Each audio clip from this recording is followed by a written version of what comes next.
Kia ora whanau, Roy here, because who else would it be? Oh man, I need to sort of vent a little bit this morning, but lately I've been really frustrated, man, just from suppliers, like people that we're working with at Critical, who promises that they'll do something and then don't deliver, and then don't communicate, avoid me, and as a result, like, you know, stuff gets worked way past deadlines and stuff. Not a lot happens like that, unfortunately, but there are some. That's becoming so frustrating for me, especially when we're developing products and we're coming up against sort of like tight deadlines. And so it's getting me to think about what my mentor sort of was reflecting with me on about the nature of stress and how to deal with frustration. And he was saying is that, like, you know, if you think about it, that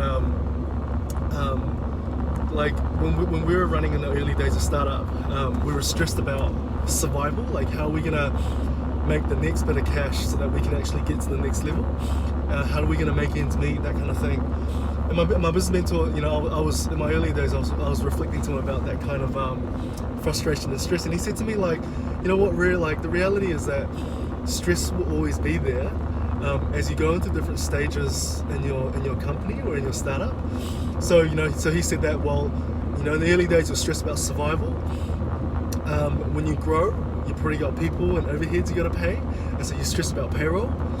And then when you become massive, you stress about competition and relevance, and who your customers are. And he goes, and so there will always be stress, and it's actually about our relationship with stress and how do we think about that relationship and how do we change it. So there's a really awesome author, the author of Eat, Pray, Love, actually, Elizabeth Gilbert.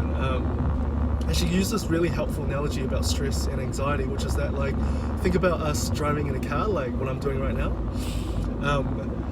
And like stress, as we were sort of growing up, stress was a really, so as we were evolving in the earlier sort of human years, stress was really important because it helped us to survive. It helped us to sort of discern between the things that are dangerous, like the lion that is chasing us, and it kicks us into gear, and it puts cortisol so that we can actually run, we can fly, we can flee from danger, so we can survive. So stress exists to actually perform a function, but right now we live in a modern day context where we don't need to run away from lions anymore, hopefully. And so the idea is that, think about us driving in a car, and you have all of the different emotions, or, you know, parts of our lives, and the reality is that stress gets a seat. You know, you might have ambition, you might have love, you might have stress, you might have fear or worry. Everyone actually can have a seat in the car, but stress don't get to drive or get to choose the music that gets played. And that's been really helpful, I guess, for me, especially right now in these fucking frustration times. Let's probably put into practice things that will help.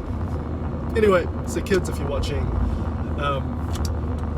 whatever you decide to do, and you will undoubtedly get to a place where you're worried and you're stressed. And I think in those times, it's not really about squashing your stress and squashing your anxiety, but it's actually about holding it in compassion and finding sort of methods to make it work, so that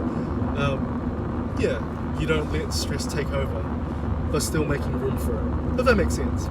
Anyway, ka kite.